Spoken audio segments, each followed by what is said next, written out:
Hola, este es el tema de fertilización de frutales de la asignatura de arboricultura.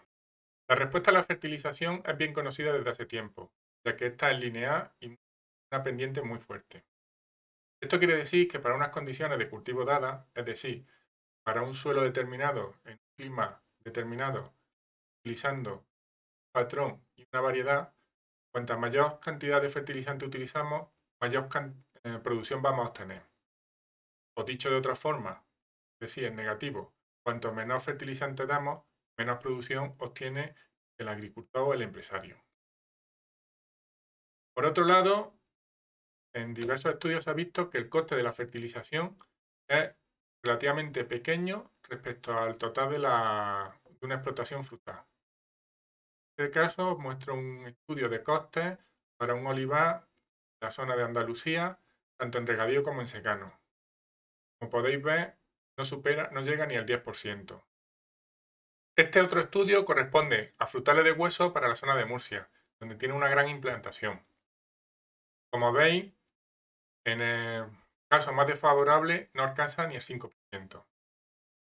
Es decir, ahorrar en el coste de los fertilizantes no supone un gran ahorro para los agricultores o empresarios. Estos dos factores, es decir, la fuerte respuesta de la producción frente a la fertilización y el bajo coste relativo de la misma, han hecho que en España haya habido un gran incremento en el consumo de fertilizantes hasta prácticamente la crisis de finales del 2000.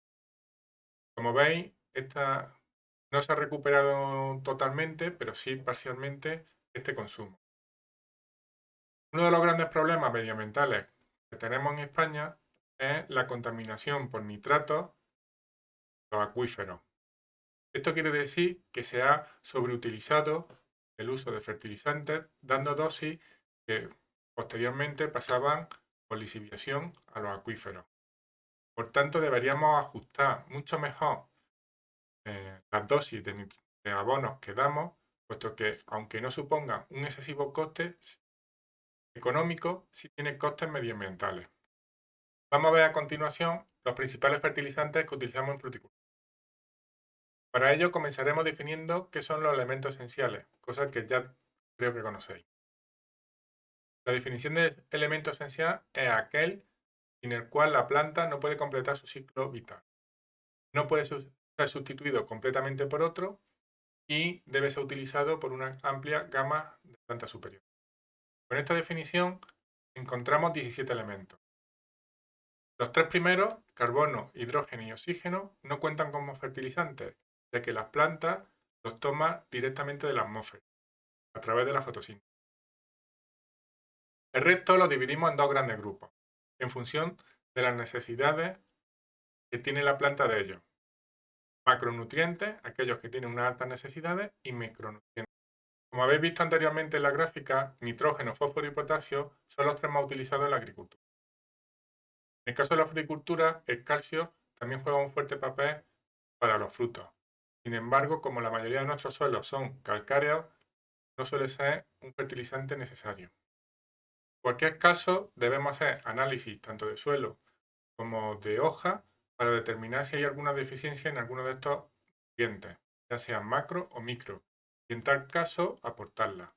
Recordando un poco las funciones que tienen estos elementos dentro de la célula, os recuerdo que el nitrógeno tiene importancia en los aminoácidos del núcleo, también en algunas hormonas y en la formación de la clorofila. El fósforo tiene importancia en las membranas, así como en el almacenamiento energético dentro de la célula. El potasio regula los canales de entrada y salida de protones y es uno de los elementos que en mayor concentración encontramos en los frutos. Y el calcio tiene importancia en la pared celular, por tanto carencia es responsable de algunas fisiopatías que deterioran en gran medida. El hecho de que cada elemento tenga unas funciones distintas dentro de la planta, así como su distinta movilidad dentro de la misma, va a dar lugar a que la carencia de cada elemento provoque una sintomatología característica. Así, la carencia de nitrógeno provoca clorosis generalizada en la hoja, mientras que la carencia en hierro provoca clorosis internervial, manteniendo los nervios relativamente verdes. Esto da lugar en que muchos manuales de cultivo de determinadas especies aparezcan fotografías indicando los efectos de las carencias más comunes en ese cultivo. Este, por ejemplo, el caso del melocotonero, donde se presentan carencias de nitrógeno, fósforo, potasio, y este es el caso del pistacho. Sin embargo, cuando observamos carencias en la hoja, es que estamos en un punto de esta pendiente relativamente bajo y ya hemos perdido gran parte de la producción. Por tanto, no es aconsejable la utilización de los síntomas visuales de carencia como un evaluador de la fertilización, puesto que esto implica una pérdida importante de la producción. Por el otro lado, sabemos que si aumentamos el nivel de un determinado fertilizante, no va a haber respuesta, y es lo que se conoce como consumo de lujo. Incluso si superamos este consumo de lujo, podemos dar lugar a toxicidades. Por tanto, el punto óptimo para encontrar nuestra plantación sería la parte izquierda de la meseta en cuanto a respuesta al fertilizante. Veamos, por tanto, cómo podemos alcanzar ese nivel. Si hacemos un análisis de la entrada y salida de un fertilizante en una plantación, veremos que hay unas relaciones bastante complejas. Por un lado, tenemos el fertilizante que nosotros vamos a aportar. Pero ese fertilizante va a tener una interacción con la materia orgánica que haya en el suelo que puede bien mineralizar determinados fertilizantes o incluso utilizarlos. Por otro lado, parte de esa fertilización se lisiviará y se perderá directamente del sistema suelo. Otra parte de esa fertilización puede fijarse en el suelo o venir del complejo del suelo, parte de la fertilización. Puede haber un aporte por fijación atmosférica de determinados nutrientes o salida en forma de volatilización. De la cantidad de nutrientes fertilizantes que tengamos en el suelo, habrá una parte que absorba la planta, pero no toda, puesto que tendremos distintas eficiencias de absorción del sistema radicular. Y una vez que la planta lo ha absorbido, tendrá una distribución tanto a los frutos, que es lo que a nosotros normalmente nos interesa, como al sistema radicular, al tronco, a las ramas y a la hoja. Por tanto, hacer simplemente una valoración de las extracciones que hay en cuanto a los frutos y aportarlas en forma de fertilización es una simplificación muy grande respecto a esta complejidad.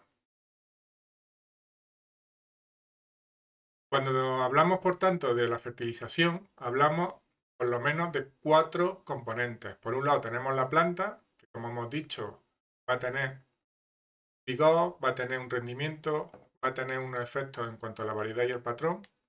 Vamos a tener el suelo, que va a afectar en cuanto a profundidad, estructura, humedad, pH, reserva, etc. Afectará también el fertilizante, en cuanto al tipo, dosis y forma de aplicación, y la plantación. Podemos tener plantaciones más densas, menos densas, el tipo de suelo que estamos haciendo, qué secano, regadío, qué poda hacemos, qué pasa con esos restos de poda, se incorporan al suelo, no se incorporan. Por tanto, es un sistema que, como complejo y con distintas partes interrelacionadas. Por tanto, desde mi punto de vista, la estrategia más lógica sería hacer una fertilización de base, es decir, tener unas cantidades determinadas de la fertilización que vamos a aplicar todos los años, pero que vamos a ir modificando en función de los resultados de un análisis foliar que haremos anualmente. ¿En base a qué vamos a hacer la fertilización de base? Pues evidentemente va a jugar un papel fundamental en el análisis de suelo. En este caso tendremos que estudiar la profundidad, la capacidad de intercambio catiónico, si existe algún tipo de carencia que ya se establezca en el mismo suelo, qué tipo de antagonismos se presentan y qué pH tiene. Como sabéis, los antagonismos es que la presencia de determinados nutrientes dificultan o favorecen la absorción de otros. Esto ya lo habréis estudiado y simplemente para recordarlo. Por otro lado, el pH favorece o dificulta también la absorción de los nutrientes de distintas formas. Esto también lo habréis dado y por tanto pasamos. Otro factor importante, ¿qué patrón o variedad vamos a utilizar? Habrá variedades que tendrán mayor pico y mayor producción, luego lo veremos más adelante, y por tanto tendremos que cambiar nuestra aportación de fertilizantes, pero el patrón también juega un papel fundamental. Como hemos visto, uno de los factores que nos van a afectar es la efectividad en la absorción de los nutrientes. Aquí os pongo resultados de 3 patrones de pistachero en concreto, como tienen distintas capacidades de absorción en cuanto a fósforo, potasio y boro. En este otro caso serían las extracciones que hacen distintos patrones de ciruelo respecto a uno de melocotонero. Como veis, los porcentajes varían bastante y unos son más eficientes o menos eficientes que el melocotonero en relación a los distintos nutrientes. Otro factor que hay que tener en cuenta es la producción. Nuestras plantaciones, en principio, se dedican fundamentalmente a la producción de fruta. Por tanto, vamos a maximizar esta producción. En este caso es para pistacheros y vemos como las extracciones de nitrógeno y potasio son directamente proporcionales a la producción, la cual tenemos que tener en cuenta que también será o estará en relación al clima de la zona donde esté la plantación, si le damos riego o no, y al tipo de suelo que tengamos, así como la variedad que utilicemos. Por tanto, cuanta mayor producción tengamos, mayor aporte fertilizante tendremos que hacer. Esto también lo vemos en el caso del almendro, como tenemos distintos valores en función de si la producción es de 1 tonelada por hectárea o de 4. Incluso para los valores de producción tenemos oscilaciones o intervalos relativamente grandes. Por eso luego debemos utilizar el análisis foliar para ajustar nuestra fertilización. Otro caso, en manzana, con distintos grados de producción, vemos cómo las extracciones de los distintos nutrientes son bastante distintas y además podemos ver en el caso del estudio de la derecha cómo se fracciona en función si es para hojas, para raíz o para la producción de fruta. Otro estudio de manzano que nuevamente nos delimita en distintos casos y otro para melocotonero. En este caso del melocotonero me ha parecido interesante señalaros que había dos tratamientos, uno con un gran aporte de nitrógeno y otro con bajo aporte de nitrógeno. Como podéis ver, los porcentajes, tanto en nitrógeno, el que se estudia, varían si el árbol está con grandes aportes de nitrógeno o con bajos. Esto quiere decir que no todos los elementos van a tener la misma capacidad de atraer los nutrientes. Es decir, ante una situación de carencia, va a haber determinadas partes del árbol que van a priorizar. En este caso vemos que cuando hay una bajada de nitrógeno, pues parte del nitrógeno que se dedicaba a las ramas van para el tronco y para el sistema radicular. Otro caso que es olivo, aceituna. Como vemos, diferencias en cuanto a cosecha y poda, en este caso la poda era bianual, es característico en el caso de la aceituna. Como vemos que las grandes demandantes son el nitrógeno, que va tanto para cosecha como para poda, el potasio, que va fundamentalmente para la cosecha, y el calcio, que va fundamentalmente para las estructuras leñosas, que son las que tenemos en la poda. Fósforo, como veis, las cantidades son relativamente pequeñas. En este caso, la producción son 8.200 kilos por hectárea, que es una producción relativamente alta para la media que se suele conseguir en olivar de secano. Este olivar, con total seguridad, tendrá riego. Otros datos de ciruela, también en nitrógeno, el fósforo y potasio, y respecto a otros cultivos, como son el manzano, el perá, el melocotón y el almendro. Extracciones de fósforo y potasio exportadas, es decir, sacadas en cuanto a la producción. Es decir, tendremos que hacer una fertilización de base o una fertilización que va a ser la que en principio vamos a utilizar todos los años, que debe tener en cuenta nuestro tipo de suelo, qué cantidad de nutrientes tiene, qué capacidad tiene para asimilarlos y para liberarlos, qué capacidad de inmovilización de algún nutriente en el suelo, si hay elementos que van a dificultar la absorción de otros, qué tipo de manejo vamos a hacer, es decir, si vamos a hacer, por ejemplo, cubiertas que luego vamos a incorporar en la calle, qué tipo de manejo vamos a hacer con la poda, si la vamos a reincorporar también en el suelo, qué tipo de patrón se va a utilizar, si tiene alguna dificultad para absorber algún nutriente, pues tendremos que aportarlo en mayor cantidad, o si tiene más facilidad para absorber algún nutriente, pues tendremos que aportarlo en menos cantidad. Y la productividad que más o menos esperamos. Evidentemente esto luego sufrirá variaciones, pero si cuanta mayor productividad esperemos, pues tendremos que aportar mayor cantidad de determinados nutrientes, especialmente de nitrógeno y de potasio y de calcio, como hemos visto. En función de todos estos parámetros, hay determinadas condiciones que nos pueden hacer sospechar que vamos a tener determinados problemas con determinados nutrientes. Así, si tenemos un exceso de lixiviación, es decir, si tenemos frecuentes lluvias, pues puede que tengamos problemas con el nitrógeno, puesto que este no se inmoviliza en el suelo. Suelos básicos, puede que tengamos problemas con el fósforo, con el hierro, con el zinc, con el manganeso, con el cobre, mientras que en suelos ácidos pues podemos tener problemas con el boro, con el molibdeno, con el calcio, con el magnesio. En función del tipo de arcillas que tengamos, pues puede que nos den problemas con el potasio. En cualquier caso, esto es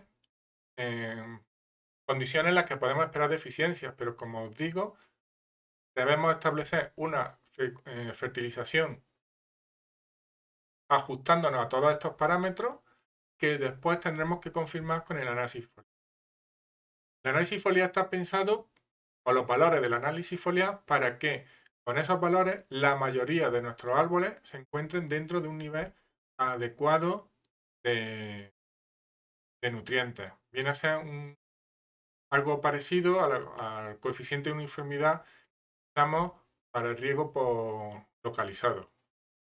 En eso nos garantizamos que la mayoría de los árboles tienen una cantidad de riego suficiente, pues con los niveles que se establecen en los análisis foliares, establecemos que la mayoría de los árboles podemos esperar que se encuentren dentro de un nivel adecuado. Es decir, el nivel umbral del análisis foliares, de los valores que debemos encontrar en los análisis foliares, no es el umbral de carencia exactamente, sino un poquito más para asegurarnos de que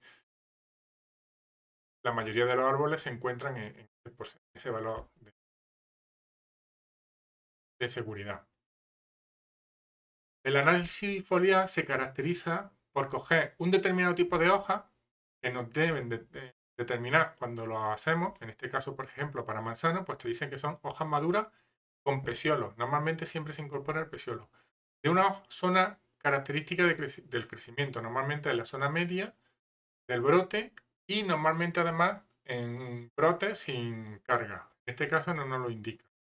Y también nos tiene que indicar una fecha de muestreo, puesto que como veis en el gráfico de la derecha, los valores de los nutrientes tienen variaciones anuales características. Por tanto, los valores que nosotros tengamos van a estar determinados para un determinado momento en el desarrollo del árbol.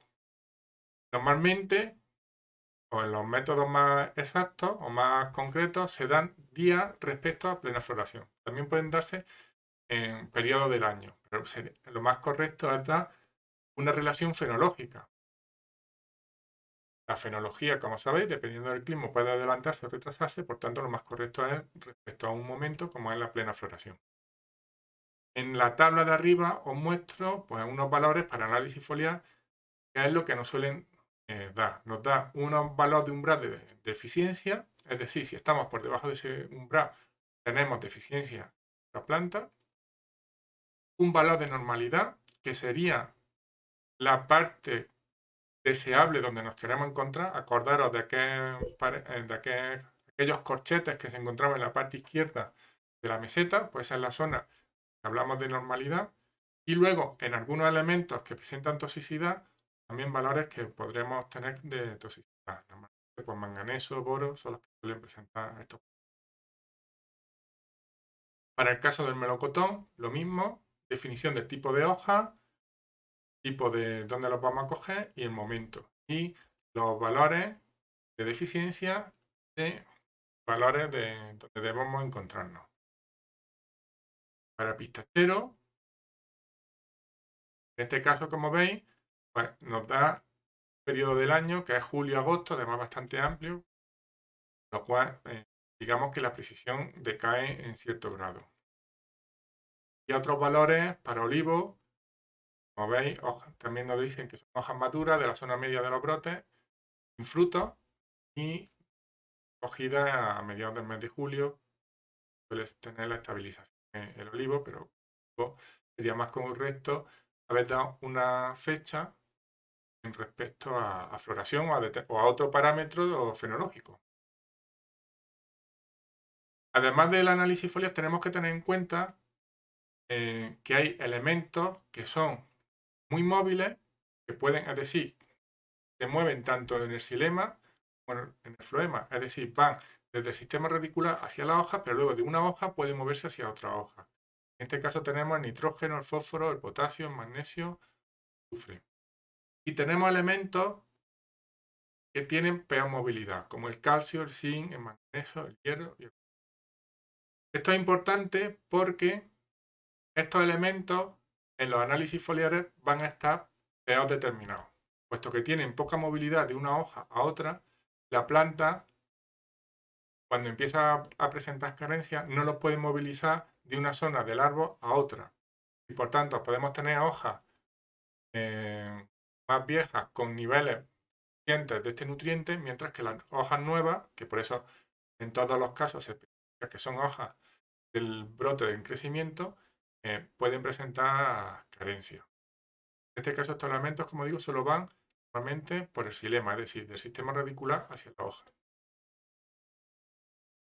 Además, estos elementos que tienen poca movilidad, como digo, que no pueden movilizarse de una hoja, de una parte del árbol hacia otra, pues si presentan carencia, tampoco podremos corregir esa carencia con aplicaciones foliares, puesto que si nosotros hacemos una aplicación foliar de hierro, el hierro se quedará por donde entre en la hoja, pero no se movilizará a otras partes de la hoja.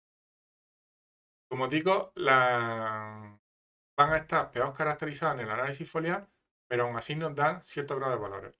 Salvo el caso del hierro, que el hierro no nos pueden dar valores, puesto que la movilidad del hierro es prácticamente cero. Además, en el caso de los frutales, que son especies leñosas, tenemos otro factor, y que los diferencia claramente de las plantaciones de los cultivos anuales. Es que tiene la capacidad de almacenar determinados nutrientes en forma de proteína. Aquí veis, para que veáis este efecto, la respuesta a, por ejemplo, en crecimiento del brote, con distintos tratamientos, pero en función de la concentración del año anterior en nitrógeno. Como veis, hay diferencias, claramente, además del tratamiento que se estudiaba, en cuanto a la fertilización del año anterior. Es decir, el tratamiento que el año anterior se le dio mayor cantidad de nitrógeno, pues tiene mayor crecimiento que el que se le dio. Por tanto, esto quiere decir que el árbol almacenó ese nitrógeno de alguna forma y luego lo utilizó al año siguiente para el crecimiento. Esto es un estudio de pistacheros donde se ven las extracciones, los balances que se hacen en años de carga. Como sabéis, los frutales tienen años de carga y años de descarga que pueden ser más o menos marcados en función del árbol o de la especie y de su sistema de cultivo.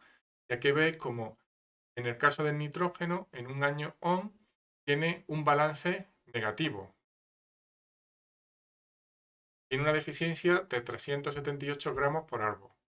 Mientras que en el año OFF, es decir, el año que produce menos, tiene un balance positivo. Esto quiere decir que los años off, que tiene menor producción, almacena ese nitrógeno que luego utiliza en el año. En fósforo pasa algo parecido. El año on tiene una deficiencia, o sea, tiene carencia en cuanto a lo que es capaz de absorber respecto a lo que exporta, mientras que el año off tiene ese aporte, tiene esa capacidad de almacenamiento. En el caso del potasio, no necesita hacer este almacenaje de año interanual, puesto que tanto en los años de máxima producción o de alta producción, el árbol es capaz de absorber más cantidad de potasio del que exporta en el fruto. En los años off es todavía más eficiente, pero como decimos, aunque el árbol seguramente almacenará potasio, pues no lo necesita para hacer este balance interanual. Esto seguramente es debido a que, como hemos dicho, los frutos son grandes demandantes de potasio, por tanto, los árboles son unos grandes, tienen gran capacidad para absorber este elemento. ¿Cómo fraccionamos nuestra fertilización? En la mayoría de los frutales, como sabéis, están puestos con riego por goteo. Esto permite hacer una fertilización y, por tanto, un fraccionamiento bastante importante de lo que es la fertilización. Podemos no solo distinguir en qué momento aplicamos, sino los distintos fertilizantes aplicarlos distintos. Aquí veis la acumulación o el consumo en nitrógeno en melocotoneros de si está con alto contenido de nitrógeno bajo. Y la verdad es que de esto no hay estudios muy exhaustivos. Básicamente porque es muy complicado conocer, como hemos dicho, por las razones que hemos visto anteriormente, como es la influencia de los patrones, la influencia de la carga, la influencia del suelo, la influencia del almacenaje, pues ves cómo el árbol va necesitando los distintos nutrientes. Normalmente se asume que el nitrógeno se consume fundamentalmente en primavera, aunque luego sigue manteniéndose en consumo, pero puesto que la mayoría del crecimiento vegetativo se produce en primavera, asumimos que hay un gran consumo de nitrógeno. Y por otro lado, asumimos que el consumo del potasio está ligado a la producción de la fruta, puesto que la fruta es una gran demandante de potasio y ahí es donde se acumula mayormente. Conforme va creciendo esta fruta, va necesitando elementos. Y estas son las dos curvas que se suelen hacer más o menos la fertilización. Como digo, no hay datos que sean muy productivos en cuanto a conocer las necesidades del árbol en función de cómo evoluciona a lo largo de una campaña. Como digo, lo recomendable sería, en el caso de que tengamos riego por goteo, utilizar la fertilización y además utilizar con distintas soluciones nutritivas, de tal forma que nos permita distinguir entre el riego del nitrógeno, el del fósforo, el del potasio, del calcio, si fuera necesario. Tenemos que tener en cuenta la solubilidad de los fertilizantes que utilicemos, ya que van a ser por fertilización, pues tienen que estar solubles y por tanto, normalmente la solubilidad es bastante más baja de la máxima que permite, puesto que normalmente en campo pues tenemos temperaturas más frías y hay bastantes más impurezas de las que normalmente podemos encontrar en condiciones de estudio. Y además, el caso de impurezas. Tenemos que, en la medida de lo posible, utilizar fertilizantes que estén preparados para la fertilización, puesto que tienen menor cantidad de impurezas. En cualquier caso, siempre es necesario la utilización de filtros que nos eliminen estas impurezas que van a solubilizar.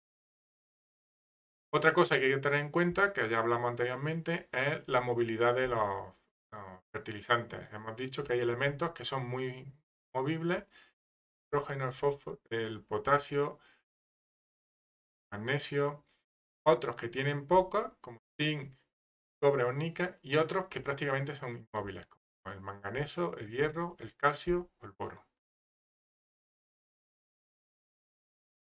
Si tenemos que hacer aplicaciones que no son por fertilización, pues tenemos distintos métodos. Aquí veis una aplicación que se ha hecho de una forma manual bajo la copa de un olivo.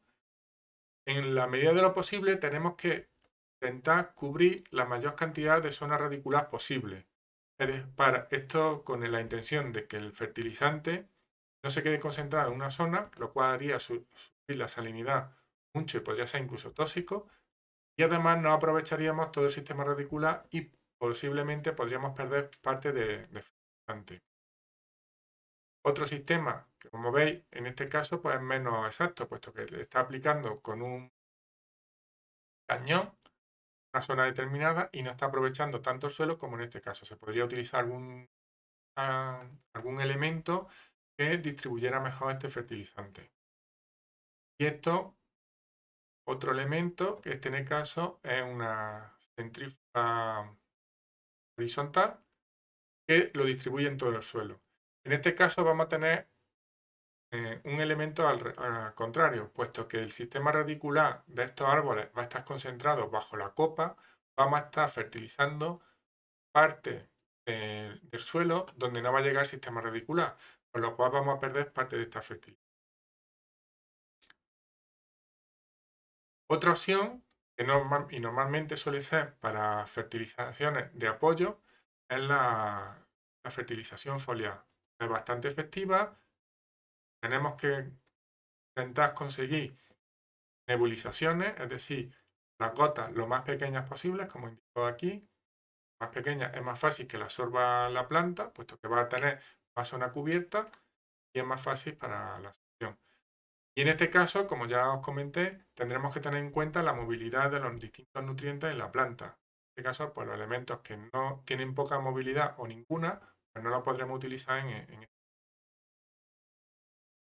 Por último, quería hablar de la agricultura de precisión, que en el caso de la fertilización está avanzando a gran nivel. En este caso, con la teledetección, que nos determina prácticamente planta a planta el nivel de fertilización en algunos elementos, puesto que, como hemos visto, la deficiencia en determinados elementos altera los mecanismos fisiológicos, esto altera la radiación que absorbe y la que refleja, y por tanto nos da los parámetros que podemos determinar y que esto nos puede ayudar a la hora de realizar nuestra fertilización por zona, o incluso somos capaces de, o tenemos, mejor dicho, el equipamiento necesario, pues podríamos incluso hacer una fertilización árbol a árbol en función de las necesidades que nos ha marcado o de las deficiencias que nos ha marcado este tipo de análisis. Y con esto acaba el tema de fertilización.